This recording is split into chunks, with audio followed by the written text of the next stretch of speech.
International Iqbal society کے ساتھ پچھلے کئی سالوں سے وابستہ ہیں.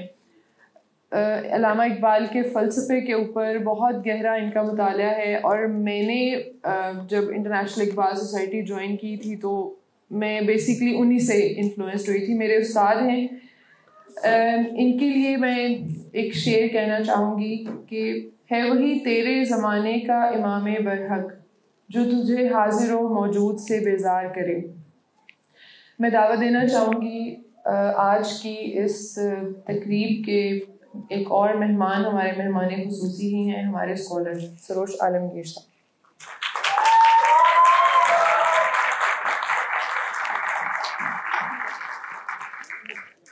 یہیں سے آغاز کر لیتے ہیں گفتگو کا. جو سفر آپ نے دیکھا یہ سفر تھا انسانی خودی کا, اور اس کے ساتھ ان بے شمار عناصر کا جو ہم سبھی کے اندر موجود ہے, میرے اندر موجود ہیں, آپ کے اندر موجود ہیں. ان میں عشق ہے جو منزل کو پانے کے لیے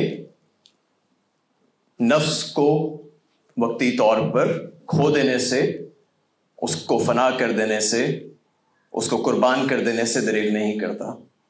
جو سراپا آرزو ہے, تڑپ ہے, جستجو ہے اپنی منزل کی, جو سراپا حرکت ہے, حرکت کی قوت ہے. اس کے بعد عقل ہے, عقل جو چراغ راہ ہے, مگر جو اپنی منطق میں قید ہے, جو اپنے پرسپیکٹو میں جکڑی ہوئی ہے. آپ نے دیکھا ہوگا کہ جو صاحب عقل کو ریپرزینٹ کر رہے تھے ان کے گلے میں ایک کالر تھا جس میں انہیں جکڑا ہوا تھا, وہ ان کے پرسپیکٹو کی جکڑن تھی. ان کے ہاتھ میں کتاب تھی کہ گویا وہی ان کی کل کائنات ہے. ایک ہاتھ میں ایک چھوٹا سا پائپ تھا جو جستجو کا ایندھن جس پر وہ غلبہ پاتے تھے. تو یہ چھوٹے چھوٹے سمبلز آپ کو ہر کیریکٹر میں نظر آئے ہوں گے. جن حضرات نے ان سمبلز کو نوٹس کیا ہے ان کا ایکسپیرینس کہیں زیادہ رچ رہا ہوگا. یہ پلے ویسے بہت مرتبہ دیکھ کے سمجھنے والی شے ہے. پھر جبلت ہے جو کہ ہماری نیڈس کی ڈرائیو ہے. جبلت میں آپ نے دیکھا ہوگا اس کی ایک آنکھ ڈھکی ہوئی تھی کیونکہ وہ ایک آنکھ سے دیکھتی ہے, وہ ہے اس کی ہوس کی آنکھ, پا لینے کی جستجو. تو اس کو تو بس چاہیے, سیلف فلفلمنٹ چاہیے. ایمان ہے جو خود میں گم ہے, جو اپنے لیے سیلف فلفلنگ ہے لیکن جس کی نظریں انورڈ ہے, جو باہر اس کائنات کو نہیں دیکھتا, جو اس سے ماورا ہی دیکھتا ہے.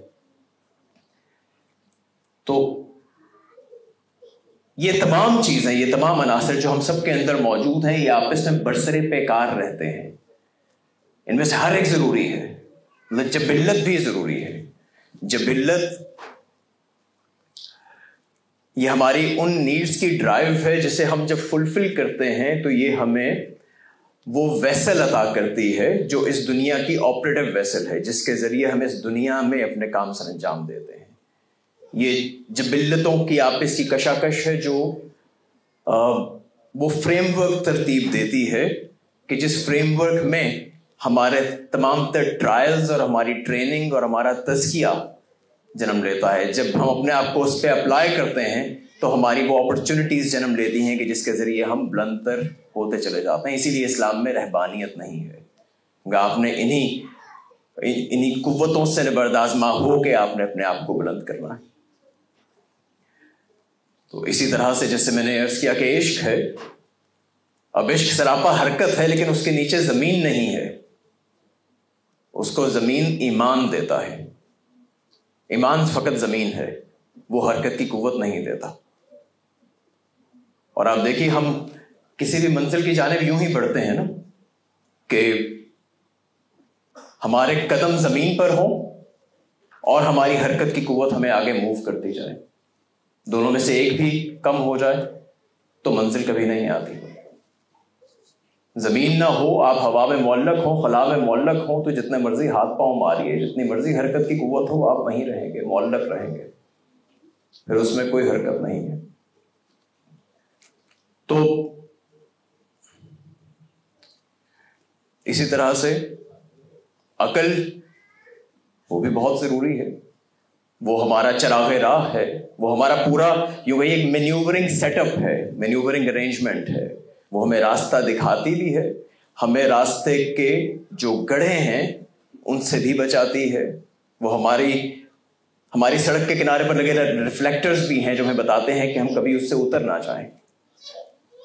تو لیکن ان تمام چیزوں کو, یہ تمام چیزیں آپس میں برسر پیکار رہتی ہیں, یہ تمام چیزیں میننگ فل نہیں ہوتی, یہ ہمارے اندر لڑتی رہتی ہیں, ہمارے اندر ایک تضاد برپا کر دیتی ہیں, انتشار برپا کر دیتی ہیں, ایک جنگ برپا کر دیتی ہیں, نئے نئے محاذ کھولتی ہیں, جب تک ان کی کمان آپ کی خودی کے ہاتھ میں نہ ہو, جب تک ان سب کو ایک اکائی میں آپ کی خودی ڈھال کر ان پر غالب نہ آ جائے, جب تک وہ بادشاہت کا منصب نہ سنبھال لے جو میسج اس میں دیا گیا تھا. تو یہ یوں سمجھیے کہ آپ کے وجود کے دھاگے میں ان سب کو پرو کے خود ہی ایک تسبیح تیار کرتی ہے جس کا امام دانا وہ خود ہے. تب آپ کا وجود مکمل ہوتا ہے. وہ اکائی ہے جو آپ کو پھر شرف انسانیت تک پہنچنے کی راہ دکھاتی ہے.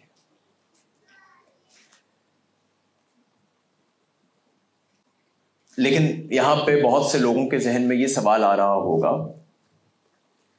کہ اس سب کا جشن آزادی سے کیا تعلق ہے, آج کے دن سے اس کی کیا نسبت ہے.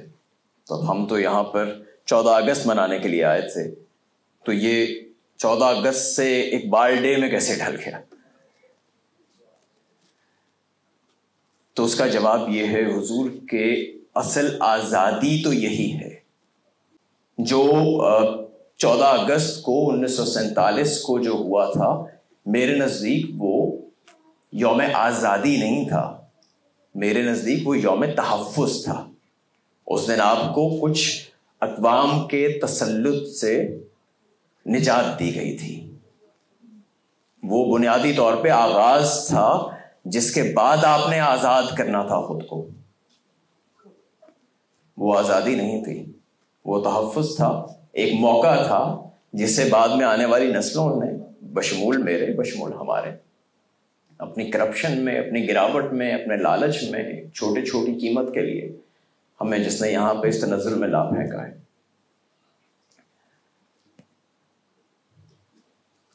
تو آزادی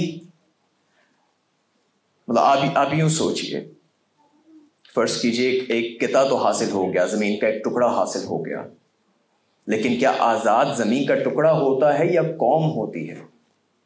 اگر اس زمین کے ٹکڑے میں بسنے والی قوم غلام ہو دوسری تہذیبوں کی, اپنے لالچ کی, اپنے خوف کی, چند افراد کی, تو اس زمین کے ٹکڑے پہ کسی کو قبضے کی ضرورت ہی کیا ہے بھائی؟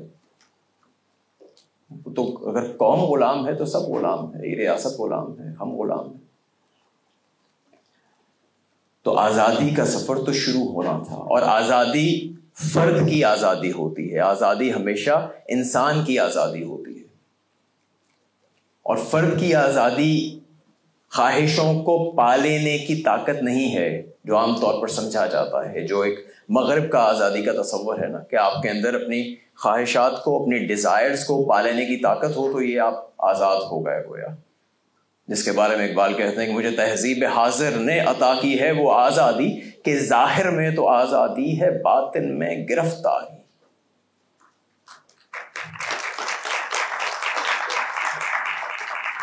تو اے مولا یثرب آپ میری چارہ سازی کر, میری دانش افرنگی, میرا ایمان زناری. اگر مجھے یہ صحیح طرح سے یاد آ رہا ہے تو ہو سکتا ہے میں اس میں ایک مسٹیک کر کے ہوں.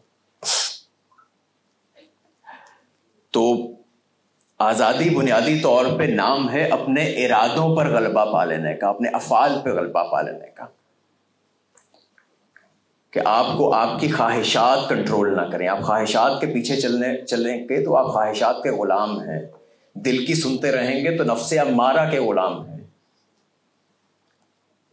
تو آزادی نام ہے خواہشات سے بلند ہو جانے کا، کہ آپ خود فیصلہ کریں کہ یہ خواہش اس کو فلفل کرنا ہے کہ نہیں کرنا ہے، کیا اچھا ہے، کیا برا ہے، کیا خیر ہے، اس کو اپنے سامنے رکھ کر اپنا دستور بنا کے اپنے تمام افعال پہ آپ غالب ہو جائیں، خود کو اون کریں۔ آزادی نام ہے خوف سے بلند ہونے کا، لالچ سے بلند ہونے کا، ماضی کے پچھتاووں سے بلند ہونے کا، مستقبل کے ڈر سے بلند ہونے کا۔ آزادی نام ہے غصے سے، لالچ سے، ان چیزوں سے بلند ہونے کا۔ اور آزادی نام ہے جیوگرافیکل باؤنڈریز سے بلند ہونے کا۔ مطلب وہی جو 14 اگست کو آپ کو دیا گیا تھا، وہ ایسا نہیں تھا کہ آپ کو دنیا سے منفرد ایک خطہ دے دیا گیا ہے جس کے بعد اب آپ اگر پاکستان میں پیدا ہو گئے ہیں تو آپ سب سے بلند ہیں، سب سے اچھے ہیں، اور پاکستان زندہ باد، اور باقی تمام مسلمان ریاستوں سے پہلے بھی ہمیں، اور تمام ریاستوں سے، انسانیت سے پہلے ہمیں اپنی مٹی کا سوچنا ہے۔ یہ تو مٹی کی غلامی ہے مسلمان آسمانوں کی۔ یہ تو سوچئے کہ جس شخص نے اس ملک کا، اس ریاست کا خواب دیکھا تھا، تصور دیا تھا، وہ وہی شخص ہے کہ جو کہتا ہے کہ ان تازہ خداؤں میں بڑا سب سے وطن ہے، جو پیرہن ہے اس کا ہے وہ مذہب کا کفن ہے۔ تو آپ کو جو دیا گیا تھا وہ بنیادی طور پر ایک جمپنگ بورڈ تھا، وہ بنیادی طور پر ایک رن وے تھا جہاں سے آپ نے اڑان بھرنی تھی، اور ہم وہاں پر خیمے لگا کر سو رہے ہیں ماشاءاللہ۔ تو آزادی نام ہے اپنے اوپر کنٹرول کا۔ آپ میں اور آپ کے نفس میں ایک ہی ماسٹر ہوتا ہے، اگر آپ اپنے ماسٹر نہیں ہیں تو پھر آپ کا نفس امارہ آپ کا ماسٹر ہے۔ اور تقویٰ تک جو ہے وہ کنٹرول کی مرہون منت ہے۔ مطلب دیکھیے، خدا نے جب روزے فرض کیے، قرآن میں تو کیا آتا ہے؟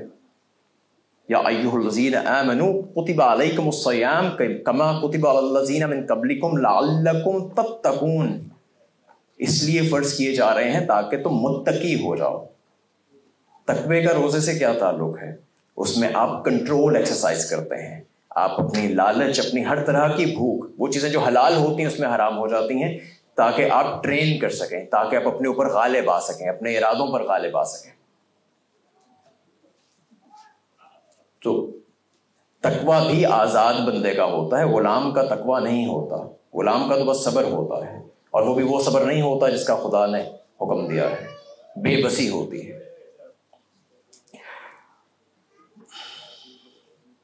بہرحال کام یہ ہے، آزادی کی جانب اگر بڑھنا ہے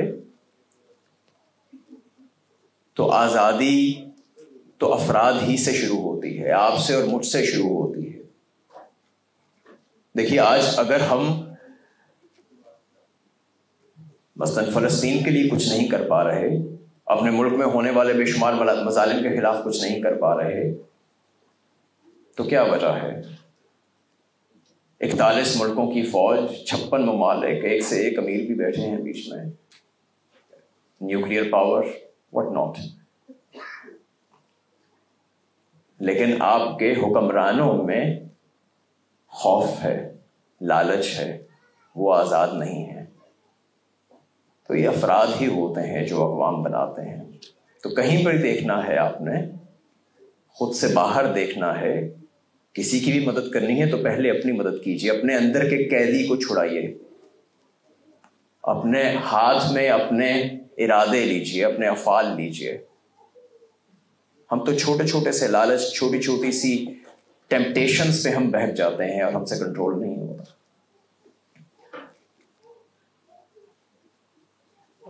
وقت کچھ کم ہے، اس لیے بیچ میں کچھ ہو سکتا ہے مشکل باتیں بھی آ جائیں، اور آ رہی ہوں گی، پہلے بھی آئی ہوں گی۔ تفصیل کا موقع نہیں ہے، تسہیل کا موقع نہیں ہے، لیکن ان باتوں کو سمجھ نہ بھی آئے، دل میں جگہ دے دیجیے۔ دل میں جگہ نہیں ملتی تو یادداشت میں جگہ دے دیجیے۔ یہ چیزیں کام لازمی آ جاتی ہیں، کہیں نہ کہیں آپ پر اپنا آپ یہ منکشف کر دیں گی۔ آج کل جتنے بھی سوچنے والے لوگ ہیں، جو احساس رکھنے والے ہیں، درد رکھنے والے ہیں، ان پر گویا ایک پریشانی کی، دکھ کی، تفکر کی ایک چادر سی تنی ہوئی ہے، ایک ڈپریشن سا ہے، پوری مسلم امہ پہ ایک ڈپریشن سا ہے۔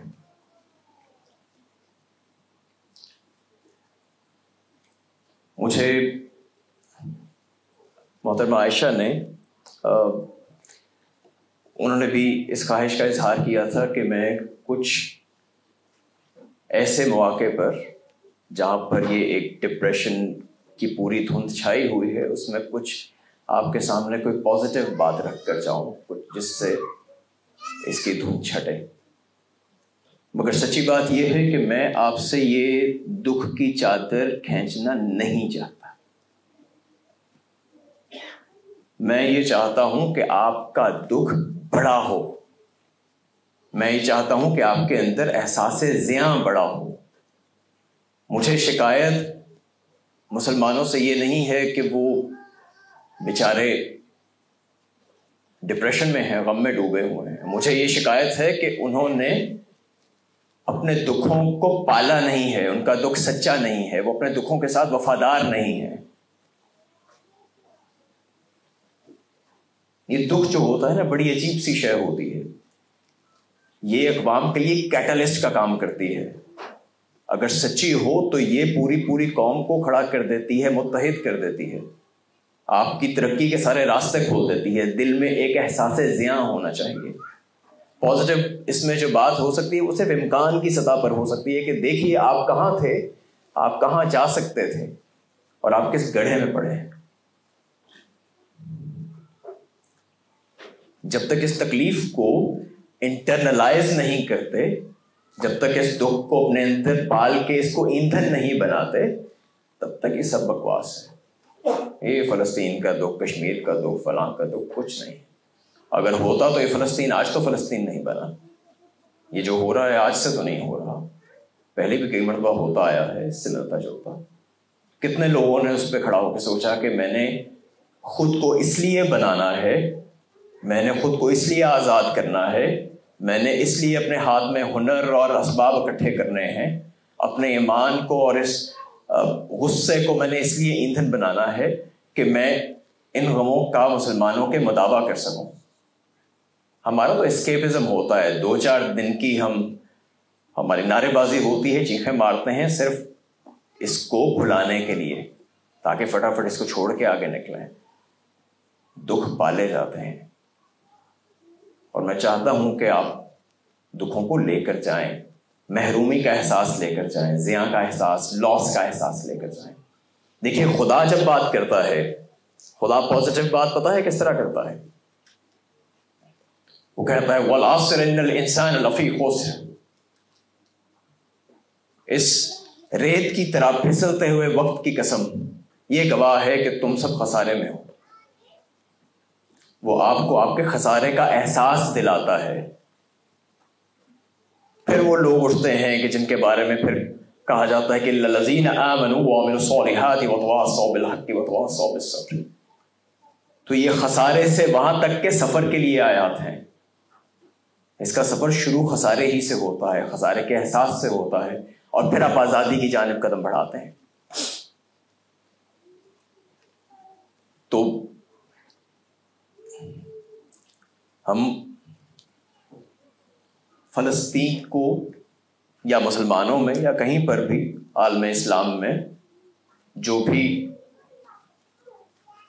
گراوٹ ہے، نقصان ہے، تکلیف ہے، درد ہے، غم ہے، ہم اس کا مداوع کرنا چاہتے ہیں تو اس کا آغاز آپ کے اندر سے ہوگا۔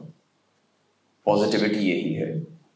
مطلب ایسا نہیں ہے، مطلب خدا نخواستہ میں یہ نہیں کہنا چاہ رہا ہوں کہ ہمیں خود غرض بن کے باقی سب جگہوں سے نگاہیں موڑ کے خود کو دیکھنا چاہیے۔ میرے لیے میرا کوئی بہت اپنا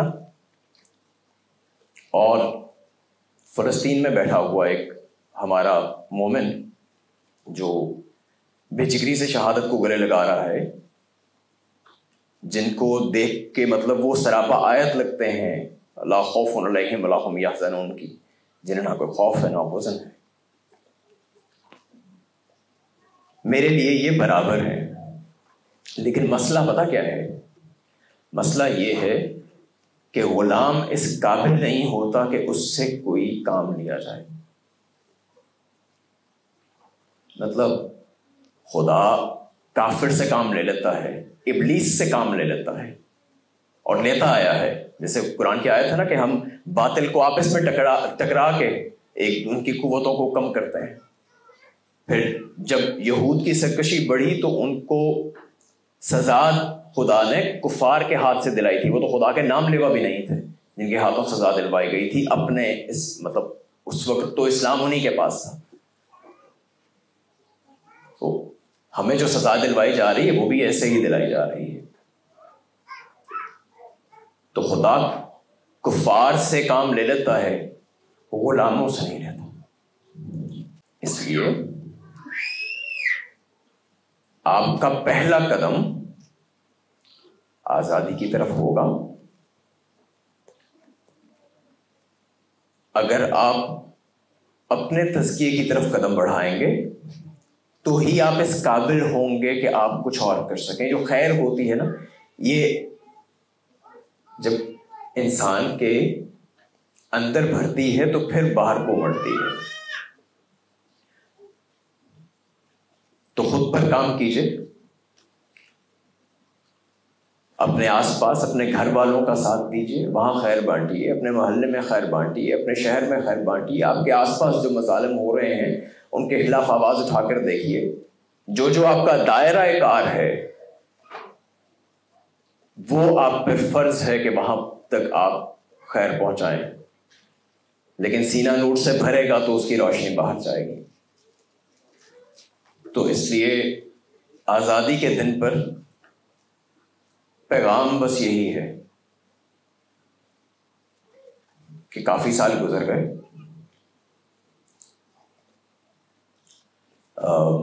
ہمیں یہ سرزمین ملے، تسلط سے تحفظ ملے. تو اب شاید وقت آ گیا ہے کہ جو تہذیبوں کی غلامی ہے، جو کثرتوں کی غلامی ہے، کثرتوں کے انتشار کی غلامی ہے، ہمارے اپنے لالچ کی، خوف کی، اور ہماری جبلتوں کی غلامی ہے، نفس امارہ کی غلامی ہے، اس سے نکلنے کے لیے کچھ تو کوشش کیجیے، وہ ایک قدم تو اٹھائیے. بہت بہت شکریہ.